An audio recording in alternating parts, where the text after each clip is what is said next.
Hi, agents. Today we have Andrew McGuire, who is one of our agent referral partners in Phoenix, Arizona.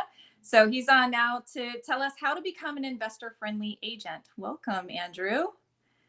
Thanks. So Thanks for having me and good talking to you again, Mariah. yeah, you're a pretty newly licensed agent. So what made you want to pursue investor clients like right off the bat? Yeah, no, I've been licensed for a while, almost Oh, 4 years now, okay. but I never even used my license. Even when buying a couple properties for Okay. myself, I wasn't really confident enough to actually use it and go through the whole transaction on my own. Got it. So I did have it. I did use it once for myself buying a new construction, but other than that, I have no transaction experience until the beginning of this year is when I actively tried to go use it. And the reason why I wanted to focus on investors first, I didn't really know that. I was like anybody else, any other agent out there, where you go in and you meet with your broker day one, and they're usually like, hey, the first thing you do is make your list of 200 people and, call them and use this script or Your whatever over and sphere over of and over. influence. Yeah, Right? yeah. And I was Yeah. like, I don't know, just knowing me is like, maybe that's not who I am really. And I really wasn't looking forward to that. And then the other thing was, in Arizona, I think we're, between 7 and 8 million people now. There's 80,000 licensed agents. So I was just trying to figure out, what is my niche? What is my strength? And really it comes down to being an investor. And I still tell clients that today is like, think of me as an investor. I'm a hands-on, boots on the ground, somebody who's doing it, managing it, working on rehabs, things like that day one. And Mhm, then I just mhm. stumbled across the Agents Invest program, and out of the blue is actually a friend who's an investor out of Minnesota. And I was like, this sounds really good. Watched a couple videos online of kind of Jennifer and how she operates. And I was like, let's do it all in. All right. Yeah.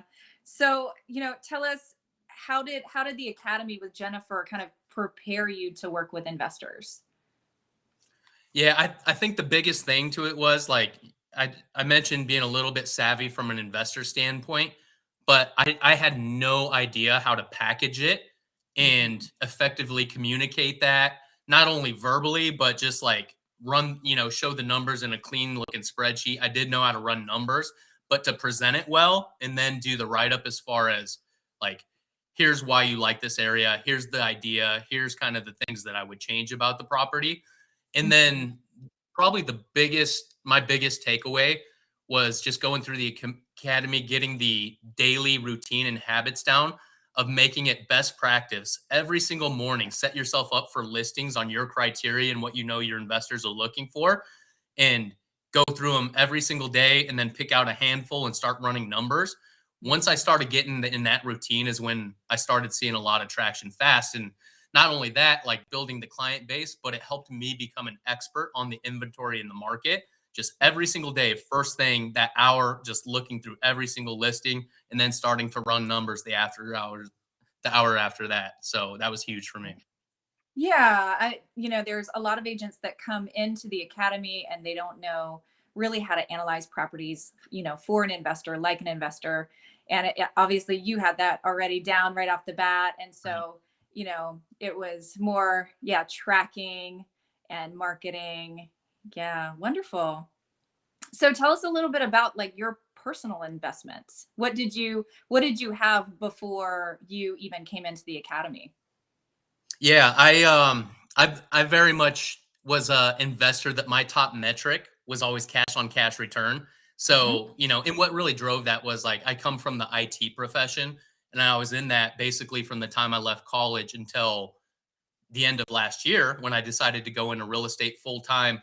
But the idea of getting into real estate was like that I knew I wasn't the happiest, or maybe I just didn't think that was my purpose, was to Mhm. be in IT for the next 20 years and finish my career there. So I was like, everybody starts with the Kiyosaki book or Bigger Pockets or something along those I lines. started And with really, both. I just I think so many of us did. yeah, yeah. I think everybody says that when being Yeah. interviewed about how'd you get into real estate? Why'd you get into real estate, right? But it led me to like the BRRRR strategy. And when I was buying Mhm. them, I didn't really know they were BRRRRs at the time. I was pretty lucky that, what the market's continued to do in Phoenix over the last 3 years is nothing but up until just Mhm. recently. But I was buying properties with, trying to find more units out of one property to spike that cash on cash, and also Yes. value add to maximize them, take rents from, a unit of like $800 a month to $1,600 a month. So that's most of my portfolio today. But I'm starting to think about like what's next. And as my real estate sales business has blown up here, as you know, the last few months, I'm starting to think like my time is probably better spent, working and building out that business than the few $1,000s a month cash flow I'm getting. Cause that's great. And that's the end goal, right? You need that steady cash flow. But when I look at that compared to what I'm doing in my real estate business, you can't even compare the two. So I'm like, okay, how do I put that on more passive mode and Mhm. blow up my real estate sales business, continue to grow that, maybe even grow out a team because it's, certainly valuable right now. And I've discovered a nice niche for myself. Mhm. So that's kind of where I'm at is like, how do I take those hands-on property everything I'm bootstrapping doing myself to more passive I mode was going so to I can say, so continue to you focus. must self-manage these I properties. do. I just Right. started working with property managers just recently, but Okay. I Yeah. recommend any agent should go through that always because that experience when people are interviewing me, to be their agent, like I can tell they've interviewed multiple agents, and then we start getting on things like DSCR or here's a couple of things you're going to need to do when you set up an Airbnb. I learned the hard way, or call this plumber, have this guy, just like different property management things. I think Mhm. every investor focused agent should go through that on their own. So when you have people coming, investors coming to you to buy in your area, has it all been short-term rentals? Has it been a mix? Yeah, it has been a mix. I would say probably 7 out of 10 have been for short-term rental just because how much the market has changed in Phoenix recently. On Mhm. paper, it's been incredibly hard to find a long-term rental that made sense. Mhm. With the exception of, especially with interest rates and the way that things are going right now, I am seeing better deals out there, but it's kind of offset by interest. So I have had a few people reach out on long term, and I always just say, like, yeah, like long term, let's look for a good area. It's going Mhm. to be hard to cash flow, just being transparent. If you're just going 20 or like some people are trying to go 5, 10, or even 15% down, I'm more comfortable with you doing that if you're willing to go like at least 20, 25, if not more. So, I have had a couple clients come really cash heavy doing 1031 exchanges wanting to get into Arizona where Okay. no matter how you slice the numbers, it's going to cash flow when you're putting 30 or 40% down. Right. Yeah. And, it varies so drastically market to market. And Arizona, Right. Phoenix being such a similar appreciating market, to my own in Los Angeles, California is, Mhm. fairly similar as far as cash flow and appreciation here versus other states and other areas. But yeah, it is a challenge, but there's always ways to figure it out. And like you said, if the investor is wanting to kind of get the tax credit, and has a bunch of money to park it somewhere, sometimes the appreciating markets are really the way to go for some people. So it really is investor dependent and market dependent. So Yeah. yeah. 100%. Yeah, I always have that discussion now is like, hey, like cash flow is nice, right? We all want cash flow. Yeah. When, I mentioned those properties that I bird myself ended up being burrs. When I Hmm. bought those, I was in your exact same situation. The market was extremely hot. I ran the numbers and I was like, what if I'm off just a little bit? I'm not cash flowing. And, Hmm. I put myself in a good position using those ratios I talk about just to make sure you're getting, something you're not underwater every month on a property or anywhere close to. And they ended up being home runs. So Right. that's kind of what I talked to them about is like, hey, let's get something safe, and then you're going to turn around one day in a couple of years and you're going to be like, this is one of the best investments I've ever done. Great. Yeah. Well, so tell us, now that you've kind of gotten a few deals under your belt working with, our investor pool, tell us a little bit about that. What are some of the challenges that you've had? Yeah, I think and it's changed so much in the last month or two with the market changes. Gosh, Um, yes.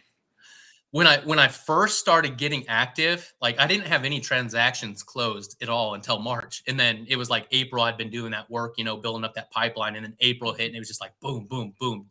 Every single week I was getting something under contract.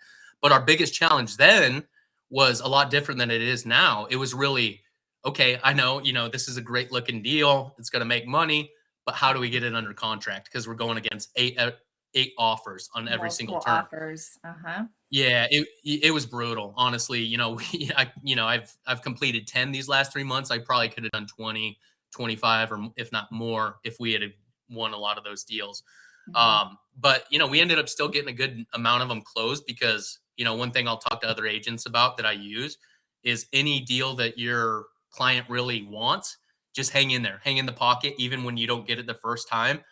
At a minimum, every single week, follow up with the listing agent and continue to build rapport. Put a note on your calendar and Mhm. follow up with them. And I probably got four of the 10 deals doing that, just following up with the listing agent.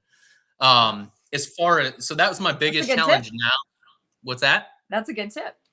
Yeah, absolutely. Recommend that. And just, when you continue to persist and follow up with them, you will be the first one to get the call if it falls out. And there was a lot of deals at that time falling out of contract because everybody was way overpaying for them, outbidding 10 different people. You feel like you're overpaying. Yeah. Then you go inspect the house and one thing's wrong with it. And you're like, hey, why'd I pay 50K more than ask? So I definitely recommend that. As far as working with the group, Inner Circle and Agents Invest, like it's been honestly life changing. It's been unreal just because the most of the folks I'm working with are just like they're investors. It's pretty easy because it's black and white. It's numbers. It's not as emotional based, even though there is still some emotion in there, right? And I understand that, but it's just been like they've been so great to work with. They're experienced investors a lot of times, sometimes newer or first time investors, but they get like we're on the same wavelength as far as like what would make this a great deal. And we just kind of go through the numbers, and if it makes sense, and there's a healthy buffer in there, it's not like working with your normal retail client that you're looking for a couple months and you're driving around to every home's in your car. Like I still don't do a lot of that. Most of Uh-huh. them are like, hey, I really like this one, let's run the numbers together. Andrew, can you go get in your car and we'll do a video walkthrough this afternoon? And we've made an offer shortly after that. So, and just the caliber of people, I just love working with them. That many of them have already become like great friends that will be lifelong friends for me and my family. So it's been really cool. Great. I'm so happy to hear that. Yeah, our investor, we have an investor pool, and there's over 300, and they're really just kind of a close knit community. There's we provide a lot of training, a lot of guidance as far as investing, different markets, different strategies. So we do try to prepare our investors to then make offers with our agents that we partner with as well, and guide them and keep up with them and celebrate their wins. So yeah, Yep. it's really a great community anyway. That you don't usually agents aren't usually privy to that, so it's great. I'm Yeah, and it glad that it's going well. Yeah, and yeah, I and know it's that been a they've lot of enjoyed it. like yeah, total everything you said. But, in addition to that, there are a lot of real estate people, people are in real estate in different markets, and they've helped me get better too. Like when I'm sending out stuff or we're going through, they're like, hey, this is one thing I do for my clients, or here's one thing I need when I'm evaluating. Can you include that in your emails? And it's just made me get more polished and sharper as I go to continue to work with them. Great. We're all here to learn, right? I mean, that's wonderful. Always. Yeah. So what are your goals this year? Yeah, my goal is to, I do want to find another property and I want to buy it not cash, but like probably 50% down. It's just something in a good area because I mentioned I'm going away from those heavy cash flow areas. I realize I might step down in cash flow, cash on cash Mhm. return just a little bit, but I'm willing to sacrifice that to have a good long-term investment in a great area. Okay. So that's one of them, and I want to do that by like my goal from a real estate sales is to do 50 transactions this year.